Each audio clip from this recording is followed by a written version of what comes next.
ماشاء تشریف لائے ہیں. اللہ میرے بھائیوں کی آمد کو، اپولو بھائی کی آمد کو قبول فرما لے. حضور صلی اللہ تعالیٰ علیہ وسلم. اب ہر شخص کی زندگی میں انقلاب آ سکتا ہے اگر کچھ سمجھیں، سیکھیں، گھر جائیں، اسے لے کے جائیں. تو میرے آقا صلی اللہ علیہ وسلم کی محفل میں صدیق و عمر بیٹھے تھے، عثمان و علی، عبد الرحمن بن عوف، زبیر بن عوام، سعد بن وقاص، طلحہ بن عبید، سب بیٹھے ہوئے تھے. حضور نے اپنے عاشقوں کو دیکھا اور حضور نے جملہ ارشاد فرمایا، اے میرے عاشقوں ذرا یہ بتاؤ زمین پر میرا سب سے بڑا عاشق کون ہے؟ کیا کہا حضور نے؟ زمین پر میرا سب سے بڑا، سب کی آواز بلند ہو، زمین پر میرا سب سے بڑا. دیکھیں بھائی انصاف کا تقاضا یہ ہے کہ تقریباً 1 گھنٹے سے یہ پنکھا ادھر لگا ہوا ہے، ٹھیک ہے؟ اب 1 گھنٹہ اس کا رخ ادھر کر دیا جائے. کیا بات ہے، اس کا رخ اطہر بھائی ادھر کر دیں، تبھی میں بولوں گا. بس سیدھی سی بات، اس کا رخ ادھر کر دیں، ٹھیک ہے؟ اور قریب رہیں، سب کو حوالہ کی بھائی جانا ادھر پنکھا کر دیں، یہ اصول کے خلاف ہے، ٹھیک ہے؟ بیٹھے میں سب کو گرمی لگ رہی ہے، سب کو ضرورت ہے واقعی. اب یہ کہ بچوں کی بڑی ذمہ داریاں تھیں اور بتایا عطار بھائی نے کہ پہلی مرتبہ اس مبارک بارگاہ میں حضور کی ذکر کی فضا قائم ہوئی. اللہ اسے قبول فرما لے. آپ پیچھے مڑ کے دیکھیں، ماشاءاللہ ساری کرسیاں بھری ہوئی ہیں، سب عاشقوں کی جماعت ہے. یہ ریکارڈنگ کے ذریعے سے پوری دنیا آپ کو دیکھے گی. چھوٹی سی بستی ہے جہاں پر اتنی بڑی بھیڑ عاشقوں کی ہے. سرکار بخشی شاہ کا عرس ہے، عرس مبارک ہے. اللہ علماء کے قدم کی برکتوں سے ہمیں استفادہ کی توفیق بخشے. میرے آقا صلی اللہ علیہ وسلم نے اپنے غلاموں کی محفل میں ایک جملہ ارشاد فرمایا، زمین پر یہ بتاؤ میرا سب سے بڑا عاشق کون ہے؟ آواز پہنچی؟ صدیق نے عمر فاروق اعظم کی طرف دیکھا، عمر فاروق اعظم نے صدیق کی طرف، کوئی علی کی طرف، کوئی عثمان کی طرف، کسی نے بلال کو دیکھا. میرے آقا فرماتے ہیں نا نا نا نا نا، ان میں جو سب سے بڑا میرا عاشق ہے وہ یہاں نہیں رہتا. تو صحابہ فرمایا کہ حضور وہ ہے کہاں جو سب سے بڑا عاشق ہے، جسے امام العاشقین کہا جائے، جسے سید العاشقین کہا جائے، جسے خیر التابعین کہا جائے، جسے عاشقوں کا سردار کہا جائے. میرے دیکھنا کتنے لوگ سبحان اللہ کہتے ہیں. میرے آقا فرماتے ہیں جو میرا سب سے بڑا عاشق ہے وہ قرن میں رہتا ہے، اس کا نام اویس قرنی ہے. ایسا نہیں کہ آپ کی ماں اور بہنوں نے صرف آپ کو ان کے نام کا حلوہ ہی کھلایا ہے، ان کی محبت کا جام بھی پلایا ہے. ماشاءاللہ ذرا محبت سے کہہ دو سبحان اللہ. کبھی حضور کا ذکر ہو تو آ جایا کرو، انشاءاللہ بولے آ جایا کرو، 1 گھنٹے 2 گھنٹے کے لیے آ جایا کرو. کسی ایک میرے بھائی کے اصغر بھائی کے نام سن لو، ابو طالب بھائی کی کا سلام کا جواب دے دو، مولانا انجم بھائی گفتگو سن لو، سن کے چلے جایا کرو. 1000 بہانے حضور کی محفل میں نہ آنے کے نہ بنایا کریں بھائی، ہم ہو یا آپ ہو، یہ اچھی بات نہیں ہے. ایک بڑے عظیم بزرگ تھے، ان کے دادا کے عرس میں ایک صاحب ہر سال جاتے تھے، لیکن جب جاتے تھے تو اپنے پیر کے لیے ایک لنگی لے کے جاتے تھے، ایک تہمت لے کے جاتے تھے. ہر سال اپنے پیر کے لیے ایک لنگی لے کے جاتے. غریب انسان تھے. ایک سال عرس آیا، قریب میں تو پیسے نہیں تھے، لنگی خرید نہ سکے، پریشان ہو گئے. بولے کیا کریں کیا کریں کیا کریں، پیسے ہی نہیں تھے ان کے پاس. تو اس سال انہوں نے حاضری نہیں دی، اپنے دادا پیر کے عرس میں شرکت نہیں کیا. بھئی تہمت نہیں تھی، لنگی نہیں تھی گفٹ کے طور پر پیر کو دینے کے لیے، تو کہاں سے جاتے، نہیں گئے وہ. جب دوسرا سال آیا تو انہوں نے خوب محنت کی اور 2 لنگی کے پیسے جمع کر لیے. اور جب پیسے آ گئے تو 2 لنگی خرید لی اور اسے لپیٹا. بڑے ادب سے گئے اپنے پیر کی بارگاہ میں، دادا پیر کے عرس میں اپنے پیر کے سامنے گئے، قدم کو چوما اور بولے حضور یہ تہمت پیش قبول فرمائے. جیسے پیر نے اس کے چہرے کو دیکھا اور کھڑے ہو گئے اور اس مرید کو قریب بلا کے اپنے سینے سے لگایا. بولے صرف مجھے اتنا بتا دے تو اگلے سال کیوں نہیں آیا تھا، تو اگلے سال میرے ابو کے عرس میں کیوں نہیں آیا تھا؟ اس نے کہا حضور غریبی کی وجہ سے لنگی نہ خرید سکا اس لیے نہیں آ پایا تھا، اب کی 2 لنگی لایا ہوں تب میں آیا ہوں. پیر صاحب نے فوراً جیب سے ماچس نکالی، دونوں لنگی میں آگ لگا کے بولی سن تجھے میں لنگی کی وجہ سے تھوڑی پیار کرتا ہوں، تو اس لیے محبت کرتا ہوں، تو میرے غوث اعظم سے محبت کرتا ہے، تو میرے غریب نواز سے محبت کرتا ہے. نعرہ رسالت فیضان غوث اعظم. تم اس سے ملے لنگی کی وجہ سے نہیں ملنے آیا. میرے بھائی یہ ترنگا ڈھابا ہے، 1000 لوگ جا کے بیٹھے رہتے ہیں وہاں پر. اور ٹھیک ہے بھائی کبھی کبھی بچوں کے حوصلہ بڑھانے کے لیے آ جایا کرو. بچے یہاں جھاڑو لگا رہے ہیں، علماء کو بلا رہے ہیں، چائے پان کھان پین، دور دور سے سروں پہ کرسیاں لا رہے ہیں. گرمی کے دنوں میں کدال سے یہ جو بڑے بڑے پلر ہیں ان کو گاڑ کر کے لائٹنگ کا انتظام کر رہے ہیں. ان بچوں کی حوصلہ افزائی کے لیے آ جایا کریں انشاءاللہ. بولے اس میں ابھی تو آپ کو نقصان لگتا ہے 2 گھنٹے جاگنے کا، لیکن اس کا بینیفٹ بہت بڑا ہوگا انشاءاللہ. توجہ دیجیے گا آپ. ہمیں لوگ جانتے ہیں، ہمارے دروازے پر لکھا ہوا ہے کہ ہم ایچ ڈی ایم ہیں، ڈی ایم ہیں، I S I P S. میری طرف میں سرکار منور شاہ الہ آبادی کی بارگاہ سے آئے. ارے یہ حضور غوث العالم کی اچھا میں بنا دوں عبدالرحمن بھائی میرا گھر ہے میں بھائی ہے میرے پہن رہی ہے کچھ دیر ماشاء سرکار غوث پاک کی نسبت سے ہم احترام کرتے ہیں قدم کو چومتے ہیں ماشاء اللہ. میرے آقا نے کیا فرمایا میرا سب سے بڑا عاشق کون ہے؟ میرا سب سے بڑا مشورہ کر کے بولے میرا سب سے بڑا عاشق کون ہے؟ تو صحابہ نے کہا کہ حضور شاید یہ میرے آقا فرماتے نا نا نا نا نا ان میں میرا سب سے بڑا عاشق نہیں ہے. بولے وہ ہے کہاں؟ بولے وہ قرن میں رہتا ہے. اس کا نام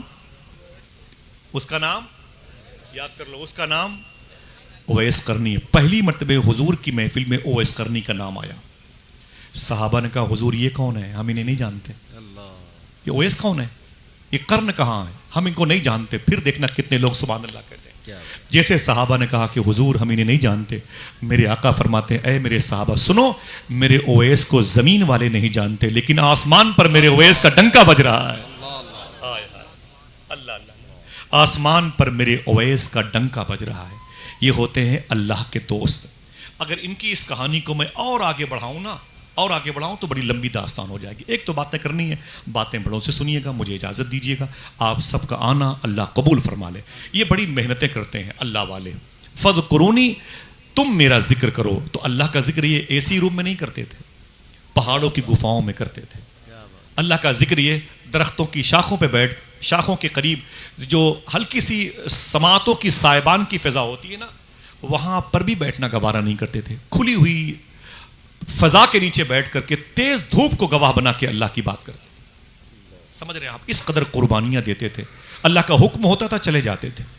ایک بڑے عظیم بزرگ ہیں, ان پر تکبر کبھی نہیں آیا, ان پر گھمنڈ کبھی نہیں آیا. او ہم سے بڑا کوئی عالم نہیں, ہم سے بڑا کوئی فاضل نہیں, ہم سے بڑا کوئی محدث نہیں, ہم سے بڑا کوئی فقیہ نہیں, ہم سے بڑا کوئی عالم نہیں.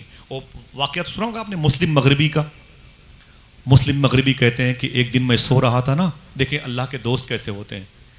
میں سو رہا تھا تو میرے خواب میں حضور تشریف لائے.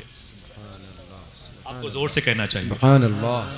وہ کہتے ہیں کہ میرے خواب میں حضور تشریف لائے. سبحان اللہ. جیسے حضور تشریف لائے تو میں نے حضور کی قدم بوسی کی. تو میرے آقا فرماتے اے مسلم مغربی, ایک کوتوال تیرا مرید ہے جو قریب کے تھانے میں سروس کرتا ہے. کہا کہ جی حضور. تو میرے آقا نے فرمایا ابھی مجھ سے اللہ نے کہا اے میرے بندے, میرے دوست, میرے محبوب, جا کر کے اپنی امت کے فلاں شخص سے کہہ دے کہ وہ اپنے کوتوال مرید سے کہہ دے کہ تیرے تھانے میں میرا ایک نیک دوست قید ہے, خیریت اسی میں ہے کہ اسے چھوڑ دے ورنہ تیری خیریت نہیں ہے. مسلم مغربی کہتے ہیں جب میری آنکھ کھلی تو میں کانپ گیا, سیدھے بھاگتے ہوئے تھانے گیا. جب تھانے میں گیا تو میں نے دروازے پہ دستک دی تو میرے جو مرید کوتوال صاحب تھے وہ نکل کے آ گئے. بولے کہ حضور آپ, میرے قدم کو چوما. میں نے کہا کہ ہاں میں تیرا پیر ہوں. بولے حضور کیسے آنا ہوا؟ تو میں نے کہا اس نام کا کوئی مرید تیرے قید خانے میں ہے, جیل میں ہے؟ تو کوتوال صاحب میرے مرید تھے. بولے کہ ہاں ہے, ایک فقیر لیٹا ہوا اندر ہے وہ جسے میں نے قید کیا ہے. تو مسلم مغربی کہتے ہیں میں نے کہا جتنی جلد ہو سکے اسے آزاد کر دے, جتنی جلد ہو سکے اسے چھوڑ دے, اسی میں تیرے لیے غنیمت بھرائی ہے, چھوڑ دے ورنہ تیری خیر نہیں. تو کوتوال نے کہا اس کی بڑی شکایتیں ہیں. بولے کیا شکایت ہے؟ بولے بچوں نے شکایتیں کی کہ کتوں کو اپنا تکیہ بنا کے سو جاتا ہے, نالیوں کے کیڑے کو باہر ٹہلتے ہوئے دیکھتا ہے تو اسے اٹھا کے نالیوں کے حوالے کر دیتا ہے, روٹیاں اسے ملتی ہے کھانے کے لیے تو کتوں کے حوالے کر دیتا ہے, جانوروں اور پرندوں کے کھانے کا لحاظ کرتا ہے, بچوں سے بے پناہ محبتیں کرتا ہے. عجیب و غریب انسان ہے, بڑا اس کا جسم پھٹا ہوا ہے, کپڑے پھٹے ہوئے ہیں, بڑی شکایتیں اس کی ہیں, جانوروں کے پاس گھور گندگی کے ڈھیر پہ رہتا ہے. مسلم مغربی نے کہا وہ کہیں کا بھی ہو اس کو آزاد کر دے, اسی میں تیرے لیے بھلائی ہے.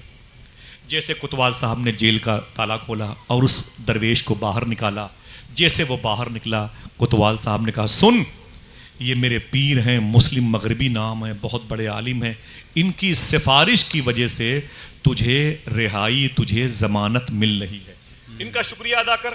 وہ درویش آگے بڑھا, اس نے سلام کیا, سلام کرنے کے بعد کہا حضور آپ کا بہت بہت شکریہ کہ آپ کی وجہ سے مجھے ضمانت مل گئی ہے اور میں جیل سے رہا ہو گیا ہوں, بہت بہت شکریہ. اتنا کہہ کے وہ مرید, وہ جیل سے نکلنے والا درویش جب بھاگا تو مسلم مغربی نے اسے دوڑا کے پکڑا. سنیے کہانی, لیکن یہ ہوتے کیسے اللہ کے دوست. اسے دوڑا کے پکڑا, بولے ٹھہرنا بھائی ٹھہرنا. بولے کیا بات ہے. بولے سن, کہاں جا رہا ہے. بولے جا رہا ہوں اپنا کام کرنے کے لیے, فقیروں کا جہاں بیٹھے وہاں بستی بیٹھا, جا رہا ہوں اللہ والوں کی بستی میں. بولے سن, یہ کوتوال نے میرے بارے میں صحیح تعارف نہیں کروایا. بولے کیا. بولے سن درویش, تجھے میں نے جیل سے نکالا ہے, تجھے پتا ہے میں کون ہوں. کہا حضور ابھی تو پتا چلا آپ مسلم مغربی ہیں. کہا نہیں معلوم, اس وقت پورے علاقے میں مجھ سے بڑا کوئی عالم نہیں ہے, پورے علاقے میں مجھ سے بڑا کوئی فقی نہیں ہے, مجھ سے زیادہ احادیث کسی کے ذہن کی میموری میں محفوظ نہیں ہے. جتنے بھی سرکل کے لوگ ہیں سب میرے مرید ہیں, جتنے بھی پورے ڈپارٹ کے لوگ ہیں سب میری قدم کو چومتے ہیں, یہ سب میرے مرید میرے غلام ہیں, سمجھے. یہ سب میرے چاہنے والے, ہر طرف میری توتی بولتی ہے, میرے نقارے بجتے ہیں, میرا بگل بجتا ہے, یہ سب میرے غلام میرے مرید ہیں. سن او درویش, تجھے جیل سے میں نے رہائی دلوائی ہے. سن, اس کے بعد اس علاقے میں کبھی کوئی دقت آئے تو مجھ سے کہنا. دیکھنا کتنے سمجھدار لوگ بیٹھے ہوئے. اس کے بعد اس علاقے میں کوئی دقت آئے تو مجھ سے کہنا. اتنا کہنا تھا کہ اس درویش کو جلال آ گیا, اپنی اوریجنلٹی کو اس نے باہر کیا. اگر آپ شعور رکھتے ہیں بیٹھے ہیں تو سنیں آپ. جیسے اس نے کہا اس علاقے میں اس کے بعد کوئی دقت آئے تو مجھ سے کہنا, اس فقیر کو جلال آ گیا. اس نے کہا او مسلم مغربی سن, اپنی تو بتا دی میری بھول گئے, اپنی بتا دی میری بھول گئے. بولے تیری کیا ہے. بولے تیری کیا ہے, تیری کیا ہے. تجھ سے بڑا کوئی عالم نہیں, تجھ سے بڑا کوئی فقی نہیں, تجھ سے بڑا کوئی محدث نہیں, تجھ سے بڑا کوئی فاضل نہیں, تجھ سے بڑا کوئی شیخ اور پیر نہیں. اپنی بتا دی میری بھول گئے. کہا تم کون ہو. کہا میں وہ ہوں جس کے لیے اللہ نے اپنے حبیب سے کہا, حبیب نے تجھ سے کہا, تو نے کوتوال صاحب سے کہا, تب میری رہائی ہوئی ہے. مجھ سے کہتا اس علاقے میں کوئی دقت ہو تو مجھ سے کہنا, میں تجھ سے کہہ رہا ہوں میدان محشر میں کوئی پریشانی ہو تو مجھ سے نہ پوچھ ان خرقہ پوشوں سے, ارادت ہو تو دیکھیں. یدے بیضا لیے بیٹھے ہیں اپنی آستین. کیا یہ کہہ سکتے ہیں جب ان کے گدا بھر دیتے ہیں شاہان زمانہ کی جھولی. ہاتھوں اٹھا کے بولو, جب ان کے گدا بھر دیتے ہیں شاہان زمانہ کی جھولی. محتاج کا جب یہ عالم ہے تو مختار کا عالم کیا ہوگا. سبحان اللہ. پھر سے بولے ہاتھوں اٹھا کے لبیک یا رسول اللہ. اللہ کا جو ذکر کرتا ہے اسی کا ذکر ہوتا ہے. سرکار بخشیسا نے پوری زندگی اللہ کا ذکر کیا, اس لیے آج ان کا ذکر ہو رہا ہے. سمجھ رہے ہیں, یہ ذکر اللہ کی طرف سے ہو رہا ہے. یہ ہماری سمجھ میں نہیں آتے, ہم ان کو سمجھنے کی کوشش بھی نہ کریں ورنہ دھڑام سے گر جائیں گے. ہماری اتنی کیپیسٹی نہیں ہے, ہمارے اندر اتنی طاقت نہیں ہے کہ ہم اللہ کے دوست کو سمجھ سکیں. کسی بھی روپ میں کسی بھی اینگل سے کہیں بھی رہ سکتے ہیں. شراب خانے میں رہ سکتے ہیں, بیئر بار میں رہ سکتے ہیں, چکلا خانے رہ سکتے ہیں, طوائف خانے پہ رہ سکتے ہیں, عیسائیوں کے گرجا گھر میں رہ سکتے ہیں, پادریوں کے بیچ میں کسی بھی روپ میں اللہ کا ولی رہ سکتا ہے. نہ پوچھ ان خرقہ پوشوں کی, ارادت ہو تو دیکھ ان میں یدے بیضا لیے بیٹھے ہیں اپنی آستینوں میں. ڈاکٹر اقبال کہتا ہے پورا اسلام سمیٹے بیٹھے ہوئے, شہر کو خرید لیں لیکن جیب میں پیسے نہیں ہیں. کیوں؟